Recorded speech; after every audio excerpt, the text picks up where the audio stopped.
All right, this is happening. We are live, or at least I am right now. And Francesca from Handee Band will be joining in just a second. Cheers, everybody. Welcome to the OT Happy Hour. Let me get Francesca in here. I think she already requested. Boom. Let's get started. Hey! Waiting for Handee Band.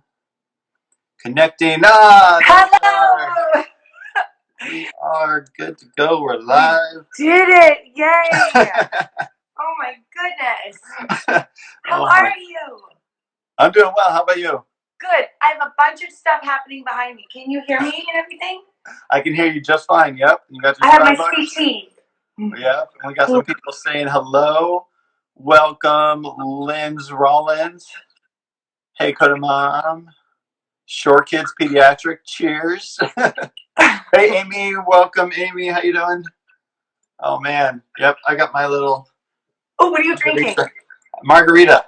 Nice! I figured I'd continue Cinco de Mayo on an extra day. I love it. It's the spirit. I just got my sweet tea. I have a 3-year-old, so I've got to keep it light. Keep it on the DL. Dinner time is quickly after we finish today. There we go. Oh, man. So welcome, everybody, to the OT Happy Hour. I am Jason Davies from the OT Schoolhouse podcast. And here we have Francesca from the Handee Band. I'll let her introduce herself a little bit real quick. Yeah, I'm Francesca Avalli, occupational therapist, and I'm the creator of Handee Band. And welcome. I'm so glad you guys are joining. We are going to talk about it and talk about other things. I'm sure Jason's going to get into it. But thank you, Jason, for having me. Yeah, no problem. It's let's be honest here. We've been trying to get this going for a while, and I'm just so happy that we're finally doing it. I know, and this is so fun. This is my first time doing it, and so I'm like, yay, let's do it. Great. Awesome. All right. Well, we wanted to start off, I think, with a little bit of quarantine. How is life going quarantine for you? For me, it's going. It's going. Every day is an adventure. I mean, having a 3-year-old, I'm so happy I'm an OT because I can bring in all of the OT things that we do, especially Handee Band we're doing every day. But it's going really well, just keeping it normal as possible for her. And I went to the store today, and that's always an adventure. But it's going well. I'm cooking nonstop and, just doing it all. But how about you? It's going. It's definitely going. Just recently I was thinking about the day that we actually found out that school was going to be canceled and all that good stuff. I remember because it was Friday the 13th of March, one of those days that we'll probably never forget. And I remember just sitting in a conference, surprisingly online, and getting the email from the district being like, "Yep, we're not coming back on Monday, and we're going to figure out what we're doing." Yeah. And was that formal? It was like that much of a cutoff time for you. Yeah, basically. And we were all, we were just kind of waiting for that email because Los Angeles, I think, had already shut down that morning. And so we were just kind of waiting for the email. I kind of didn't expect it to come till Sunday. I kind of thought that maybe they didn't want people to panic all weekend long. But no, they shut it down Friday. And yeah, here we are a month and a half in now. Ever since. Yeah. Yeah. No, for me, it was really different because I have my own practice. It's a very small boutique private practice in Los Angeles. And, because I have private clients, it's pretty much up to how they were feeling, how we were feeling together as a team to make a decision about how long are we going to stay in this? How long do we both feel safe enough to do, one-on-one individual OT. And so it kind of, there were some families that definitely were like, no, we're going to give it a couple weeks, which obviously a couple weeks has turned into where we're at now. But overall, it was just kind of an evolution of transitioning from the clinic to telehealth.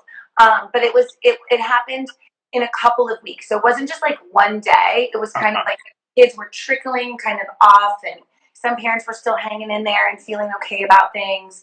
But it was a gradual kind of thing for my practice, at least. Yeah. Okay, so we'll get into what your practice does look like right now in a second. But what's one thing that you've been doing to stay sane during all of this? To stay sane for me, pretty much like meditation and yoga. And I don't get to find the time to do that as much as I would like, but that and zoning out watching television. I mean, let's be honest. That's really helpful. Ozark and The Office have gotten me very far. Oh my gosh, what about Tiger? What was that? Tiger King? Yeah. Yes. Totally touched that in like 2 days. I mean, it's just as soon as I put my daughter down to sleep at like 7:30, I'm just like doing a couple things and then TV. But during the day, I definitely try to do a little bit of meditation. It's not like very long, but it happens every now and then. So that helps. What about you? Same thing, TV, but then also getting the dog out for a walk every now and then, or every day, kind of, whether it's the morning. Usually my wife will take him once, either the morning and the afternoon, and then I'll do the opposite. So we both get kind of our time out from the house to walk the dog. So it's amazing how zen of an experience that can be with the dog. It really is. Fresh air and just the walking. It's nice to get your body out there. That's great. Yeah. All right. Hey, you started to talk about how your practice it was a slow thing versus I think most of us school-based therapists, it was like school's open one day, school's closed the next day. But you kind of said it was a gradual decrease. Where are you at right now with your caseload? Oh my gosh, very minimal, very minimal. Because parents are paying out of pocket for this, it's not necessarily always one of their top priorities right now because of what we're all going through financially, how it's affecting everybody. I mean, private practice obviously is the most expensive kind of route to go. I don't work with insurance companies. I'm not in network. So right now, because parents are prioritizing things, I just have a few telehealth clients. And before, I just want to say, I wasn't even owning my own practice. I wasn't in the office every day to begin with anyway. I had about 20 clients throughout the whole week. So just to be specific, like I had about that before everything happened. And now let's say I have 3. Oh, wow. 3 telehealth kids. Yeah. And they're slowly starting to, just this week, things have been shifting where parents are reaching out and asking, when are you going to get back into the office? What is it going to look like? How are you going to make it work? Keeping in line with everything. And the one thing that's nice is it is such a small space that I work in that it's containable. It's one-on-one. So we can really make it work in a safe way. We're always cleaning anyway. And so it's like, we'll just do even more. Taking their temperature before they come in, wearing, I think I'm going to get a face shield. I don't like the mask idea, but I think I'm going to get a face shield when I go back because we'll just see how it goes. But yeah, it's significantly decreased. And do you go into the houses at all, or is it all coming to you? Typically, no. Typically, all of the clients come to my clinic, and I have a couple, like one, before all this happened, I think I had like one, and then a random kind of client, home-based client, just as needed. So, a lot of kids it's just not appropriate for because we're just focused with sensory. I mean, the 3-year-olds, there's no way that I would be able to, really get in there with them. And the parents are having a hard time being involved in the sessions. And then when they are, it's a lot of coaching, a lot of like, is this working for you? So I have one little guy who I work with just for half an hour. So the session did get split in half. And a lot of that is really just coaching the parent. Even I'll be working with this little guy and he'll just jet right out, into the other room. And I'm like, of course, look at him. And the mom is like, what do I do? And I'm like, okay. Even coaching, that simple. And just go get him and bring him back. Yeah. So anyway, but so pretty all clinic based. I do some school consultation for sure. And there is a school that would like me to do sort of a little movement, mindfulness and movement, kind of weekly enrichment, working on that. The other thing is I have done a couple of evaluations, and obviously they look way different than what I would do in a clinic setting. But there's a lot of, parent consultation beforehand, a lot of asking more and more questions specifically, and then giving them those things that they need to look at and then videoing those and then showing me those videos so that I can see, as close to their natural environment of what's going on in that moment. So that's kind of the way I've sort of changed and shifted evaluations. So I have done that. Yeah. Well, that helps you get some observations, and so that's nice. That's nice to get that. Cool. All right. Well, what do you think? Should we dive deep into teletherapy or talk a little bit about Handee Band first? You know, let's talk about Handee Band just a little bit. Yeah, let's do it. It's a fantastic teletherapy. I got mine right here. Oh my God. I got my cards. And then we'll just spin the spinner. See what yeah, we got the spinner. So I am so excited that this is something that really we can use in telehealth. I just was on the call with a physical therapist this morning in New York who wants to be able to do this and share it with all of her families because they have no resources. They can't go out at all. And so she was really excited about this and wanted to kind of understand the different options. So I first want to just sort of talk about and clear up any confusion about like what Handee Band is, because sometimes people are like, wait, I don't really understand what that is. So basically the idea started with the concept of using a regular old TheraBand fitness band. I was working in a preschool, and it was created in a preschool setting where teachers needed more ideas of what to do with their kids during circle time, during transitions. And I thought, what is something that's so easy to bring into the classroom? It doesn't take up a lot of space. It's super effective. And teachers can do this because we're always throwing them a bunch of different do this in the classroom, do that in the classroom. And it's just too much. And I thought, if I bring in some bands and I take pictures of myself doing exercises, because I couldn't find any images online at that time. And we're talking like 15 years ago is when I came up with this idea. Oh, wow. Yeah. So there was really nothing as far as images for kids. It's all about adults and rehab using the bands. So I brought in the bands, brought in the exercises, and I just sat in the classroom at their circle time. And I just really, I said, we called it Super Kids. And I said, who's ready for the Super Kids exercises? So we had a little Tupperware full of TheraBands, and one child got to pass all the TheraBands out to each child in the classroom. And then the pictures came out. So everybody had their band, and then the pictures of each exercise would come out. And then one child got to come up, pick the exercise, demonstrate it, and then we all did it together. So you really can make this a group effort. But since then, it's evolved into so much more to really bring the kids in. And one thing that I noticed when we did just have the bands in the classrooms, there were a lot of one-on-one aides in the classroom. And they would just put their hands right over the kids' hands, and they would basically do the exercise for them. And I was like, you guys know, you can't let them do it. So I thought, kids need the visuals. Let's put a visual on the band so the kids know where to put their hands. Exactly. Right there. Yep. Exactly. And you got two. Yeah, there you go. So once you have that, even adults can use this to make sure that they're putting their hands in the right spot. No, there's no science to this. It's like, it's just shoulder length. It's not like it's 6.10 or whatever inches. It's right there, kind of smack dab in the middle. Yep. Our bands are 6 pounds resistance. They're latex free. So this is giving them, the kids, a visual of knowing where to put their hands. So once I figured this out, then I was like, we need some child-friendly exercises. So again, I wanted it to be all compact. I wanted the kids to be able to flip through, and we created little monster-like exercises. So they're all targeting the upper body, fine motor finger strength, and there's 5 step-by-step directions for each exercise. So it's kind of like you can read the directions to the child, and then they can also look at the image. I love it too because all of these are they're all modeled after what I know kids are interested in. Sea creatures, they love trains. Some of the characters are a little bit abstract, so it gives you an opportunity to talk about, what does that look like to you? And, come up with different ideas. But basically, you've got 15 exercises to make it sort of an easy go-to tool. And then the last piece of it, the kids, and this is especially fun in the group settings, even in individual, but the kids love to check off.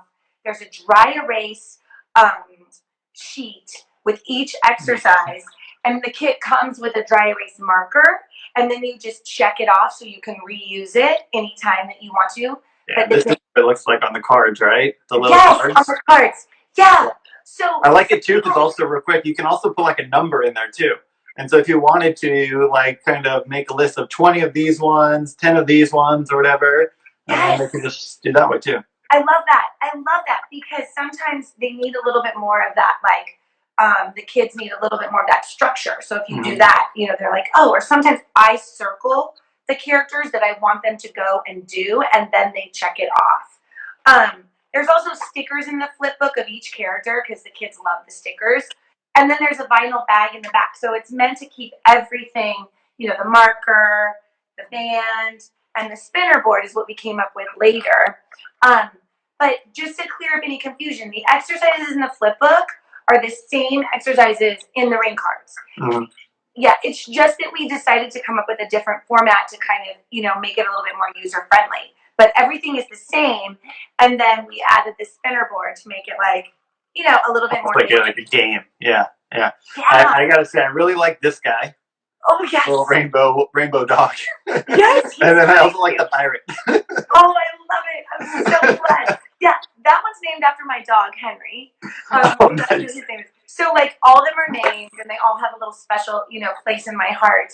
The flamingo is Franny. No one calls me Franny. I hate it, but I call flamingo Franny. So, but it's really fun, and I think that you know, it just gives teachers an opportunity to do this with their whole class, families an opportunity to exercise together.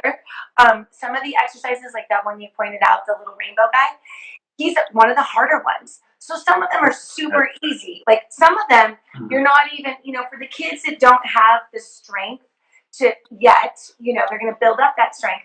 But it's like the railroad character, you're just holding the band and you're just moving your arms forward, you know, bending at the elbows.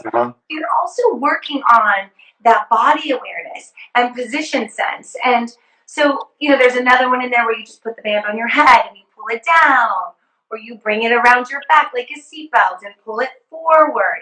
So all of these exercises, some of them are easier than others, but you know, kids start to really get into certain ones and they remember them.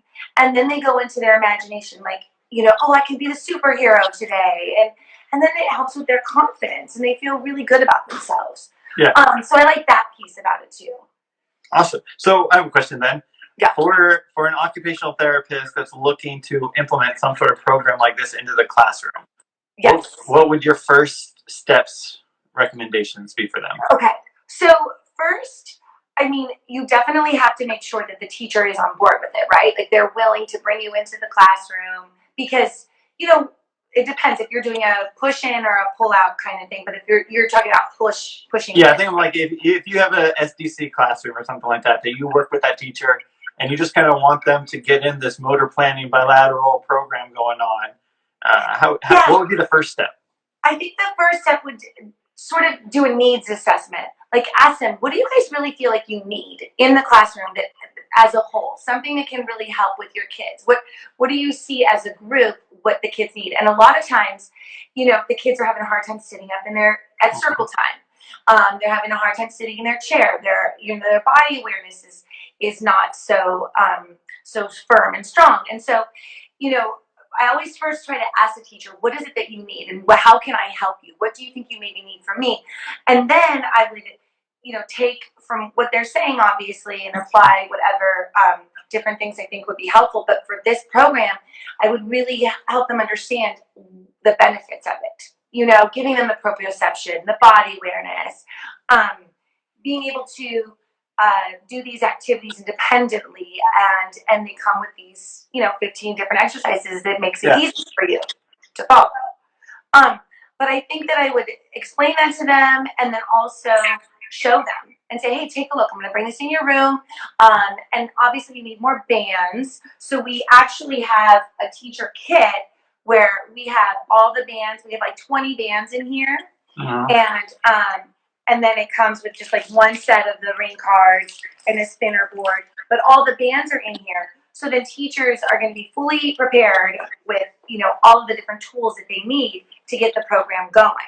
But I think it's really important first to like hear what their needs are and then show them how this could be beneficial, you know, for their kids by demonstrating it. And I think circle time is the best time to do that routinely, maybe after their calendar that they do or before they read story. I found that if it was part of their schedule too, that the kids, they always remember Handee Band and let's do it. And so if it's part of their schedule, it could be one additional thing that the teachers don't have to think, oh, what am I going to do for, upright stability and postural control today? It's there. They can do this. And they only have to do a couple of exercises. It's not like they have to do all 15. You can say, I'm going to pick 3 volunteers today with the kids.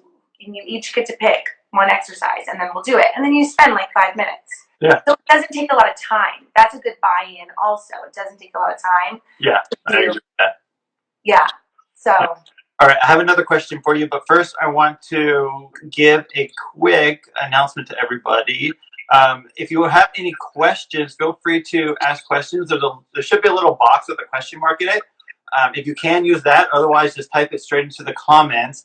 Also, if you are a follower of Handee Band, I would love for you to follow me. And likewise, if you're a follower of me, please follow Handee Band. And yeah, we're both here. But yes, please do ask any questions that you have about either the Handee Band. We're also going to start getting into teletherapy a little bit. So I can't promise that we have all the answers for teletherapy, but, but we'll give it a shot. I think we're all kind of learning on the job right now when it comes to teletherapy a little bit. So agreed. Most definitely. The question I have is what is one story, maybe it's an OT or a teacher that's told you about how they've implemented the Handee Band in a unique way? In a unique way? Oh my gosh, this is a good question. So, there's, oh gosh, sorry, I'm a little distracted. There is a pool next door, and they are having fun splashing. Oh. What is that? So in a unique way, one therapist told me about the ring cards. She took them off of the ring, and she had the kids get a clothespin, and clothespin, each one of the exercises up along a line, and then they had to get on their scooter board, and they had to pull themselves to grab one of the exercises, and then when they got to the end, it was sort of like an obstacle course. Yeah. When they got to the end, they had to do that exercise, and then they just came right back around. And then once everybody had their turn, and all the exercises were done. All the exercises they went through were done. Then they were done with the activity. But I thought that was really good to incorporate the cards, getting some fine motor in there, getting some good work on the scooter board, whether they were sitting or prone, and just getting from point A to point B. I think that beginning and end is always really helpful for kids. And then they kind of think, oh, which one am I going to get next? And so this one therapist did that, and I thought it was a really good idea. Nice, yeah. That's a unique way. Yeah. Yeah. I feel like I could also see teachers incorporating academics in it some way, like counting while doing it, or doing the alphabet while doing each exercise or something like that. So I can imagine a lot of people getting creative with it. Cool. That's great. I love it.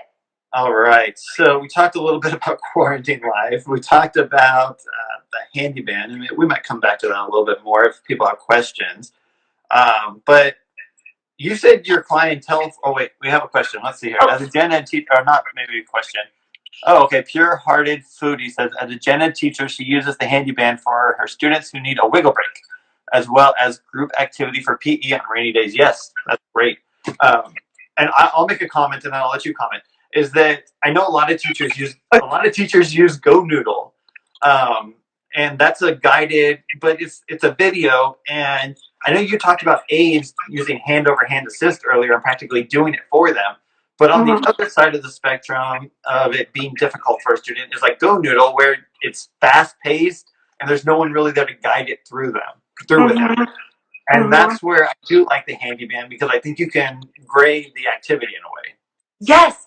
Yeah, I really like that you brought that up, because it's true. It's like we sort of know how to bring back, to make sure children are successful. So we kind of come back and say, okay, what are they able to do? And then grade up or grade down. And I think also, the thing is, I've been a therapist for 20 years. And I'm so old school. Like, Jason, even getting on this Instagram, but I'm so old school. And I think that it's good to kind of pull back from the screen, especially now. This is what life is all about, is being on the screen. And I think it's important to just get back to the basics of just movement, imagination, looking at pictures, and how can I make my body do that? Or, you know, and then kids start to evolve and come up with other new ideas of play. So I think when you're doing Go Noodle, it's just another screen, and I love it. I think it's a great program, but that is also another reason why I think that, you know, it's good to kind of pull back from some of the screen time stuff. Yeah, and especially when you go into a general education class, and I feel like for me, it's always my student that is unable to follow along with Go Noodle and just standing there like they can't be a part of it. And there's just like, yeah, no, and yeah, it's so hard. It's heartbreaking. It's just like, oh, but with this, you know, like there are those easy activities that they can do, and they are intrigued by the pictures, the images. That's what draws them in. So, yeah. Good. All right, cool. Well, keep the questions or comments coming. We'll dive back into those. But let's talk a little bit about teletherapy. Just kind of what we're doing. Again, we're not trying to give anyone instructions. I don't think we're just kind of talking about how we're doing teletherapy. Mm-hmm. And so, most of us as school-based therapists, I think we are. Well, I'm using Zoom, and I think many other school-based therapists are using Zoom or Google Meets. If I remember right, you're using a different platform, right? Yeah, the platform that I'm using, and I mean, honestly, I'm using this because everything is so expensive. Like being a private practice, you know, owner, I have to pay for the HIPAA compliance. Yeah, and so there is a platform called ClockTree, and a friend of mine who's a speech therapist told me all about it. And you basically have like 3 months free to be able to use it. Then you pay to have that, you know, compliance and be private with using this platform. So, you know, I've used Zoom before too for other things, not for therapy, but there are definitely pros and cons to all of these platforms. The ClockTree is pretty simple. You know, you have split screen and everything like that, and you can, you know, look at a document and highlight it and things like that. But I think that there's whiteboards on Zoom. Yeah. Is that right? Yeah. Probably use. So, but I've been really happy with it. But it's nice because it is free for that chunk of time. Yeah. With Zoom, it has a lot of features, but I'm finding that I can't necessarily use all those features because, like, for instance, the whiteboard. Yeah. There's no feedback to it. They're using a mouse instead of a pencil. If I give them remote control per se. And so a lot of my kids are lower functioning. And yeah, we are trying to work on that pencil control. And it's really hard for them to use. They don't have a lot of computer knowledge. Mm-hmm. And so I don't know how much tracing over a shape on the whiteboard with a mouse is going to transition to the ability to use a pencil to then. Right. So I'm finding that my kids, I mean, I do have 4 classes that are students with autism, moderate to severe. And so they have some trouble with that. But yeah, for the higher functioning kids, it's a pretty good platform, I think. Mm-hmm. So, yeah. All right. And I wanted to say too, a lot of my kids that I do work with, they are higher functioning. I just have a couple of kids that actually are on the spectrum. But my kids range, you know, like the ones that I am working with in telehealth right now, they are older, like 6 years old, 5, 6, 7-year-olds. Okay. Yeah. And you said that your clientele got cut down a little bit. I think a lot of that was on the parent side. But were there any kids where you kind of told the parent, hey, you may want therapy, but I don't think it is right for me to provide therapy via a telehealth model? Mm-hmm. I didn't have any parents that actually, you know, requested it, and my feeling on it was that it wouldn't be appropriate. I think that the families, they're really aware. A lot of the families that I work with are really aware of, you know, where their child is at and what their child is able and capable of doing. And I think also it's just really hit people in so many different ways that some parents, you know, have said to me, my daughter or my son is on Zoom classes all day long. They don't want to be on another computer screen doing something else. So there's a lot of that going on throughout the day, and then they just are like, I think it's too much for us. So they've kind of made those decisions, and I never am one to be pushy and say, oh, you have to do this, your child needs this. I had one family that was worried about their child regressing, and I said, I don't think that your child will regress, but we can try and see how things go, and I'll coach you through things, because you know the kids that you work with. Yeah. And this is really a time to go in and figure out deep down in your heart and in your soul, like, what's best for this child. And sometimes, you're sitting in a session, and half the session, because they're so disorganized, that they don't have any of the things that you've asked them to bring. Like, can you bring paper clips? Can you bring rubber bands? And they're supposed to bring all this stuff. Half the session, I'm sitting there and wasting the time because they're getting everything ready. While I'm just like, okay. Completely agree.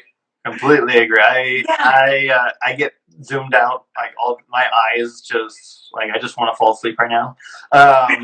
But then the other thing, I'm trying to communicate with the parents so much to prevent that. Trying to give them a detailed list of everything that they're going to need for the session.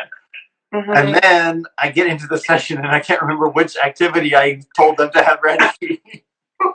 So, you're like, oh man. I'm like, you have the Play-Doh, right? Like, no, we have Legos. I'm like, oh yeah, that's what I told you to have.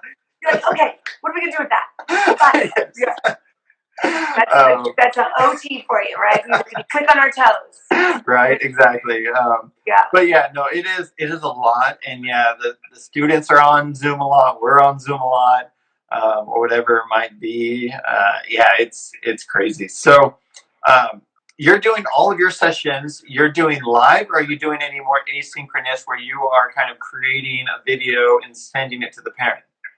They're all live. Okay. They're all live.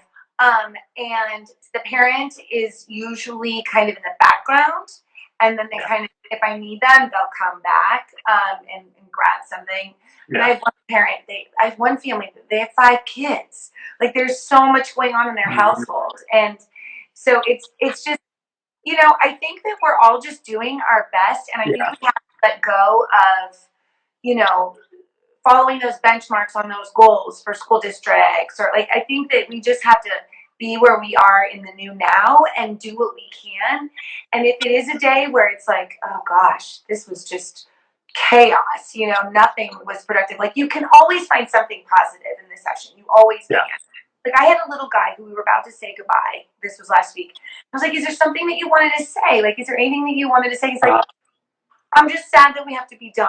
Aww. And I was just like, oh my God, that's so great, because I felt like this session was just completely like crazy. You didn't get your writing done like we needed to, but it was like, it meant something to him. And that was a great, ending. And it was a really great thing to hear him say, because it does make a difference. And we sometimes feel like, what are we doing with this session? It's just meaningless, but it does make a difference in any little way. And I think that's what we have to remember, Yeah. All right. I'm seeing a lot of people joining in right now. Wine. It's not wine. It's actually margarita. But I am seeing quite a few people hop in. So I just again want to say my name is Jason Davies. I am from the OT Schoolhouse podcast, and this is Francesca Avalli. I can't get it right. I cannot get it right. And she is from the Handee Band that we talked about a little bit. If you're just joining us now, this is the Handee Band. It is, I gotta take a step back. It is a fitness band, but she's taking it to a whole nother level with fitness cards and several things. If you missed it, be sure to go back and watch from the beginning. We're kind of getting into a little bit of telehealth right now. You know what? I think one more question about telehealth, because you kind of started to go into it, and then we'll go into some of our favorite treatment ideas. Yes. And that is, you kind of said you're still doing evaluations a little bit. As school-based therapists, I've seen a little mixed. I think people, as the longer this goes on, people are starting to say, okay, we need to figure out how to do evaluations. Maybe they're not happening yet, but I think people are kind of getting into that mindset. Like, eventually, we're going to have to do this. So what are you doing as far as evaluations? So I'm not doing anything formal or standardized. Gotcha. Okay. That's just way too complex to have, someone, the parent would essentially have to do that. Yeah. So what I'm doing is I'm having a very thorough conversation with the parent more so than I ever would have before, asking more detailed questions, asking for more information in detailed emails, step by step, like what are your concerns. I've also, the evaluation, the one that I have done, and I'm working on another one, it was referred by a director of a school. So she also had her input as to what, you know, she felt like the child was struggling with in the classroom setting and might be struggling with at home. So I had some of that input. And then, like I was saying earlier, I just asked the family to take videos, and it was very specific in what I was looking for. And if I didn't get it clear, I would say, please take another video of this and try this and see what kind of a response we might have when trying to, you know, provide forearm stability on the surface. This one little guy who was just, you know, arm hovering, using shoulder movements instead of dynamic wrist and finger movements. So I said, can you try, you know, this strategy and then video it and show me what that looks like. So a lot of that, plus interacting with the child in a session, and making sure, again, just like a regular telehealth session, bringing in specific things that I'm going to want to have, but asking for a lot of work samples too. Gotcha. Being as specific as possible, I think, and in all of those different, you know, skills. Yeah. Definitely. All right. And yeah, I haven't even started doing evaluations yet. I don't know what that, I have no idea what we would do. But right now, everything's kind of, the 60-day timelines are all just like on hold. And as of right now, assuming we return in August, we're going to have a lot of evaluations to get done. All right. So let's dive in. You and I, no one knows this except now they will. We both kind of came up with 5 teletherapy ideas that we've been using. And so I figured we can kind of go back and forth real quick and share some of those activities. So I'll go ahead and get started. Okay. One activity that I've been doing is to work on a little bit of tactile perception, and for the younger kids, and basically just having the parent find some sort of bag, whether it's a backpack, a purse, a lunch pail, putting some toys in there, and having the student try and reach in and find the toy. And so I just call it grab bag, and you can put the kid's favorite toy, a square, a tennis ball in there, and have them try to find those activities. So that's one thing I've been having my parents do. What's one that you've had or that you've done? So I am so focused on a lot of movement, and trying to think about what families have at home, because they pretty much don't have like equipment that we are used to. So I have my yoga mat here, but I think that I love trying not most families, but a lot of families do have a yoga mat or even a beach towel that they can use, because it provides boundaries. One thing that I really noticed when we're doing telehealth, these kids have no idea, like, even where their body is in relation to the camera, to be able to show you something, or, you know, half of them are like way off to the side. And so having a visual like a yoga mat is really helpful to provide different movement exercises. So like doing a frog jump from one end of the yoga mat all the way over to the other end. Turn around, now let's do crab walk to the other end. So it doesn't give, it's not like a very long, you know, amount. You can still see them in the screen, and they have that visual of being able to stay within those boundaries. You also can wrap them. You can have them if you have an adult. Wrap them put them in the you know, yoga after the burrito. And then they unroll themselves. You can roll it horizontally and make it a balance beam. So so then the kids can walk across it. You know, and what happened? Oh my gosh, my battery is going to die. We'll have to wrap it up here shortly then. Oh my gosh. Okay, so that's one of my activity ideas. Okay. Like with yoga mat, I think you can do a lot with that. Yeah. Another one, of course, is Play-Doh. Although I have had parents tell me that they've gone out and they can't find Play-Doh. Apparently, it's like all been buying up. Oh my god. Yeah, I think parents are looking for something. So Play-Doh, putting toothpicks to make shapes with the Play-Doh, using a toothpick to write in the Play-Doh, putting Play-Doh like beads, but just onto a skewer. Basically anything with Play-Doh. I've been able to do that. Most parents have Play-Doh, but some still don't. And so I'm trying to, slime or like kinetic sand can kind of work for some things, but yeah, I've been using Play-Doh for just about everything. Play-Doh's great. It's right? fantastic. Yeah. And sometimes parents get like irritated with the mess, so you could say, "Oh, just put it in a plastic bag, and then they can still do stuff, or in a tray or something." Yeah. I like Pure-hearted foodie says homemade Play-Doh. Yeah, I actually I sent them the recipe for that too. They didn't have it. I don't think I had anyone actually make it, but that'd be a great activity in itself. I think I wrote that in the email to my parents. I was like, you could just do this. yeah, and then bring it to the session. Thank you, pure-hearted. So I think so. I have my next idea. Yes. Okay, kids. I'm always trying to get them to slow down, be mindful, right? So most of them have a book, just balancing it on their head. I mean, literally sitting and balancing the book on their head. And then if they've mastered that, come from sitting to standing, or just work on standing with the book on their head. But it's something so basic to slow them down at the start of the session. And you can even kind of help them with calming down and getting more organized and focused by just sitting there in the beginning. A lot of the kids have a chair and like a little table, and I just say, okay, let's get everything out of the way, and now let's just sit and let's just take a second to work on our concentration and our balance. And it really is hard for kids, and nobody really works on that so much anymore, but it's super easy to just pull a book on in and try that. That's awesome. I like. Wait, I was just gonna. Oh no! I think her phone died. I was just about to ask her. Oh man! Wait, what is this? Are people requesting to join? What happened here? Uh-oh. No, that's not what I meant to do. Uh-oh. Somehow I accidentally flipped my screen around. Hi! She's back. Oh my god, I have no idea what happened. How's your phone? Is your phone? I don't know, Jason. I don't know.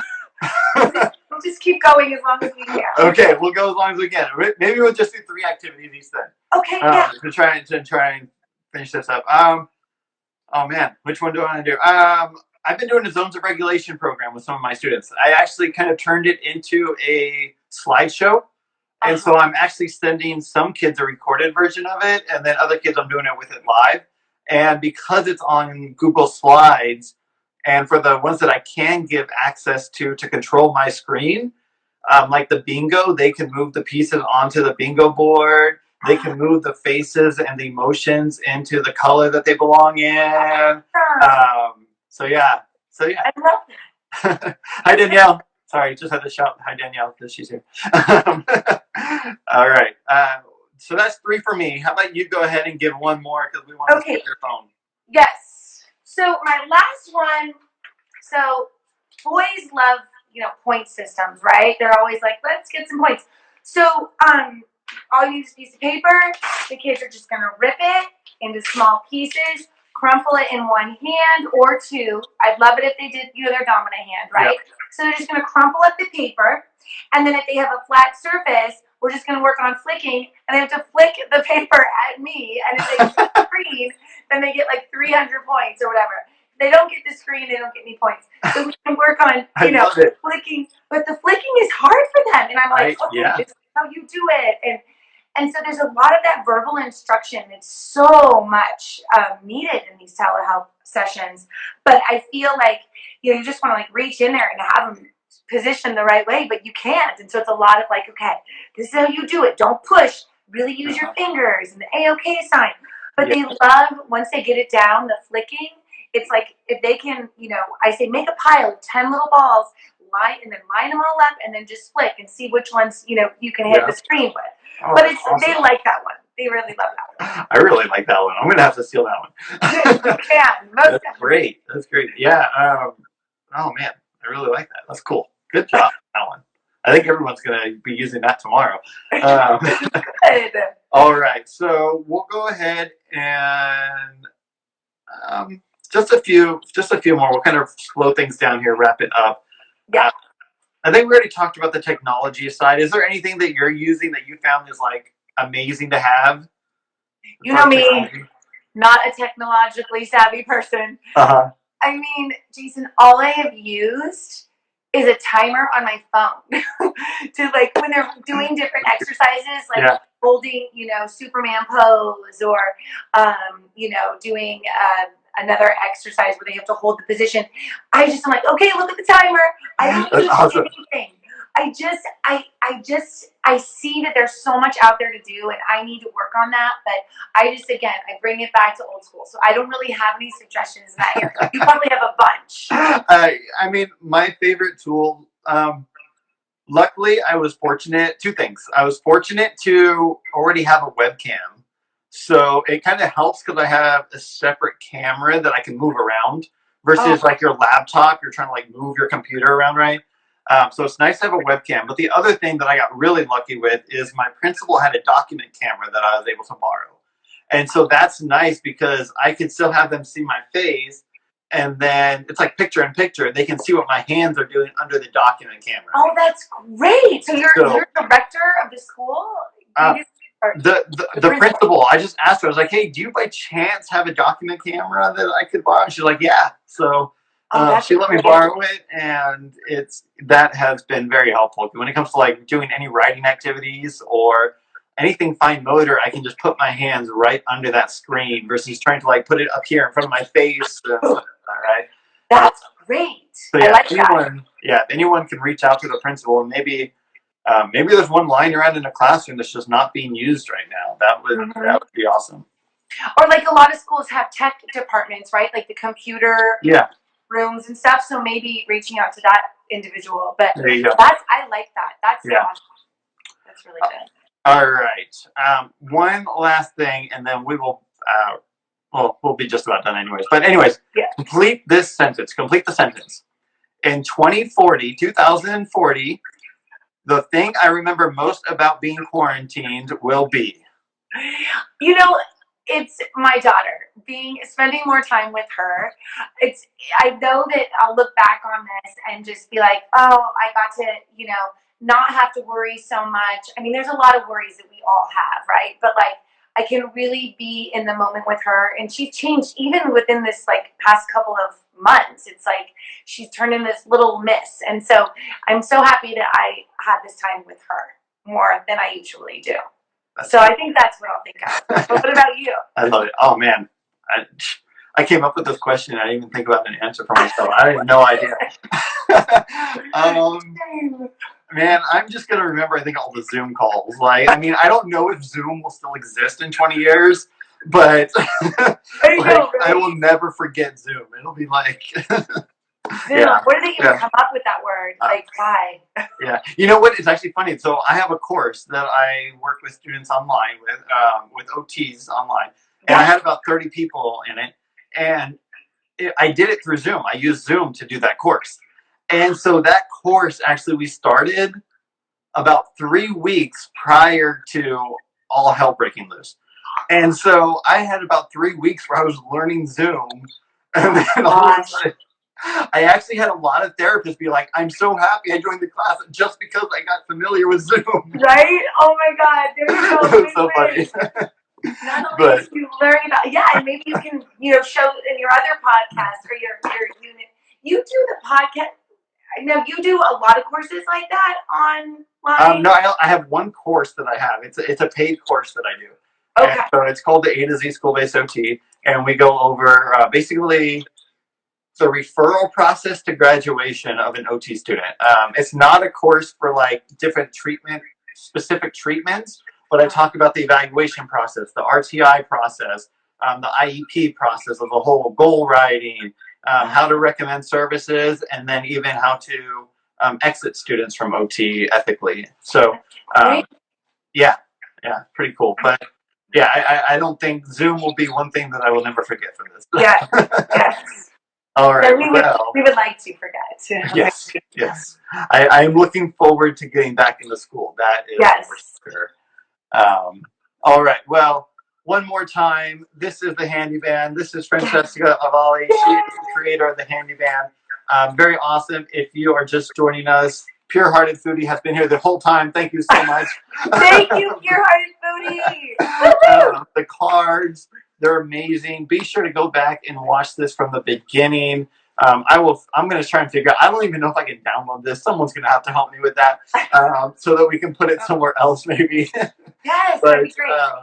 yes, thank you so much for coming on and doing this. Do you want to share information? Any information? Well, thank you, first of all, very much, Jason. I'm so glad we were able to make this happen. But yeah, I mean, come find us on handyband.com, or we're on Amazon, and we're also in some big teacher resource catalogs. So, excuse me. So I think we're really trying to get more of, the word out with teachers so they can bring that into their classrooms, and have those therapists also, bring this into the classroom. So, yeah, we'll just, come and see. We have some videos. We're going to do more too. So I'm Yeah. just, Awesome. And be sure, this is how you spell it, just in case you're not following, or I don't know if that's backwards or not. It's backwards. Yeah, I know. Yeah, and it's handy because we've got the handy prints on there, the hand prints. So HANDEE. So that's where that comes from. Yeah, so make sure, if you're following me, make sure to follow her. If you're following her, come over and check my page out. And we appreciate all of you for joining us. Enjoy the rest of your evening. Yes, thank you so much. Cheers. Cheers. Take care, everybody. Thanks for joining the OT Happy Hour. Bye-bye. Thank you.